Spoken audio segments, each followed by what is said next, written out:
Ta-da! Safe. Welcome to Craft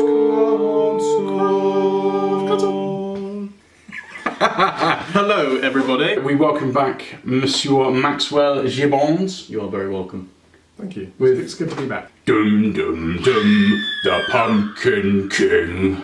Because we've grown so tired of the same old thing. I am most certainly a Tim Burton fan. Pumpkin King, you get a thumbs up. I love the design. The design is brilliant. Pumpkin King, without his crown, with a large choker around his neck, and he's holding up kind of a candy apple Judy Garland / Annie Lennox lover child, I think, there. I didn't think of it as that. That's amazing. It's so funny how everyone sees things differently. That's amazing. Her head is like a giant toffee apple. Bit dark, could say distasteful, but I like it. She is a tasty girl. I love that, like, kind of almost Elizabethan headdress. Nightmare Before Christmas.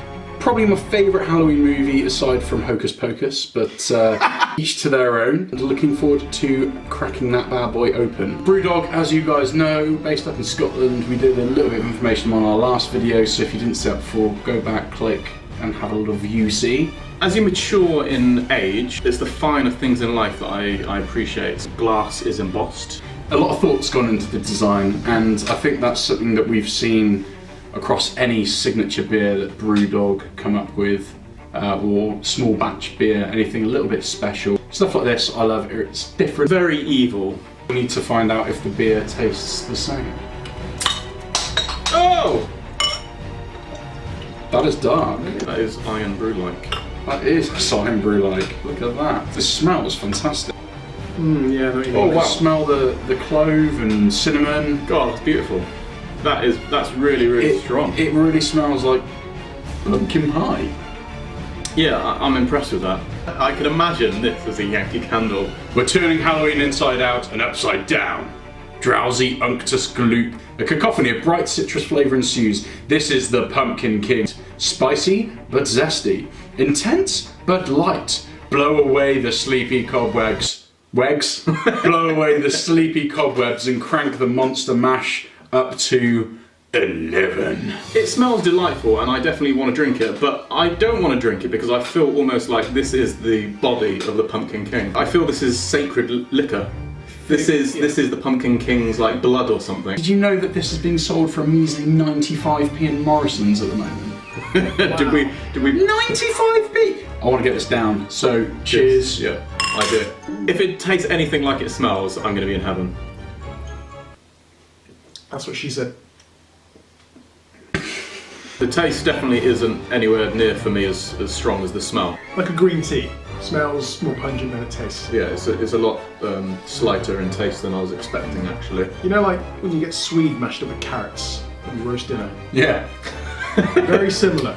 Very similar. Do you know what it reminds me of? It reminds me of like aniseed balls or something like that. Some kind of sweets that you get if you're Herbal out. tablets? Herbal tablets. Do you remember herbal tablets? Herbal, spicy, but who knows what that spice mix is. I get the caramel I was talking about. Off the aroma, it's like almost toffee apple, cinnamon.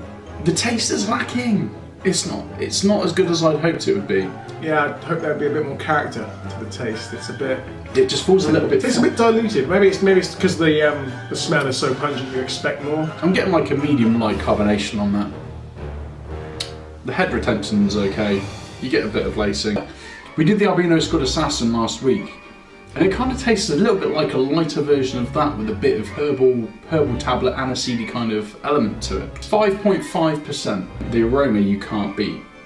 You absolutely cannot beat.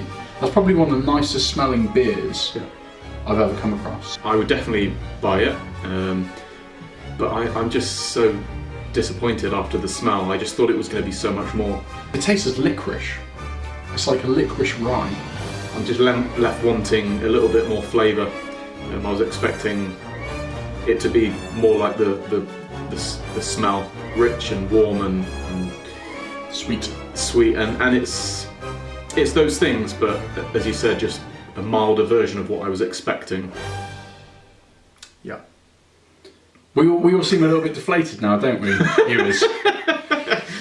Pumpkin Kid's blood. Well, look, let's focus on the positives. It's still a very pleasant drink to drink. Without a doubt, there's positives. Brewdog are all about doing something slightly different. They are giving the customer what they want. I think this is a good opportunity to make a beer that's slightly different. It's seasonal. It's quite refreshing for something so dark. This has a complexity of its own that's different to the aroma. And in this, as I mentioned before, I'm getting licorice and I'm getting the rye. So it's kind of like a rye. It's kind of like a red ale rye licoricey type taste for me. But it's not overpowering. It's quite mellow. It's quite crisp, quite light. Is it a session beer? I could drink a few of those, definitely. I can imagine after a few, it probably starts to get a little bit sickly. I really like what they're doing with the beer. I like the idea of doing something seasonal and something special. And why not? That's their ethos, I guess. They're going above and beyond, trying to give beers real flavour. So why not imbue a bit of pumpkin and Halloween in there? Yeah. Well done, Brewdog. I like the direction that they're going with it. I like the idea. I like the concept. I love the smell. The taste is nice. I'm going to give it a 7. I've got mixed feelings about this because it reminds me more of Christmas than Halloween, to be honest. The smells, cinnamony cloves, that kind of thing reminds you of, mulled wine being cooked on the oven, that kind of thing. But a solid 7. It's really nice, well branded, nice idea, lovely aroma, but unfortunately it doesn't quite hit the home run in terms of taste. So 7 out of 10 for me.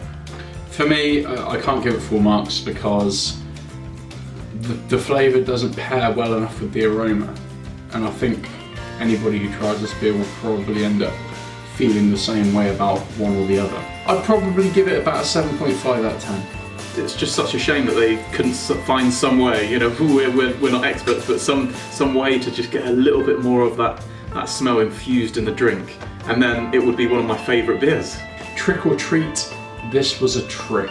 What's this? What's this? There's something in the air. What's this? There's something in my drink. It's shit. What the fuck is going on? I really thought I would enjoy this drink. I think Judy Garland was so disappointed with this drink that the Pumpkin King ripped her face off and turned it into a toffee apple. She doesn't want to be on there. She doesn't want to be on the glass. She does not look happy. She's probably rolling in her grave. It's faceless. Without a head. Yeah, without a head. I loved your analogy with her face being the toffee apple, and once I heard toffee apple and I didn't taste the toffee apple, then I was bitterly disappointed.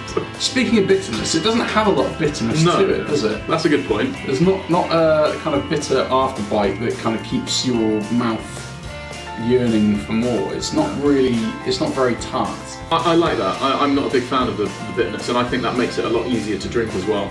So actually that's a really good point raised. Goes down the chute very easy. Enjoy the Pumpkin King, give it a try, let us know what you think. Yeah. Wear Max's faces right now, do all the Facebook, Twitter, Instagram, follow us, comment, like, share, be our friends, join the community, welcome to the inner circle, go trick-or-treating, go bog rolling people's houses, go do some egging, and cherry knocking, scare some old ladies, bunga bunga time. We're getting bunga time. We wish you all a very happy Halloween. And keep it craft. We'll see you guys later. Good night.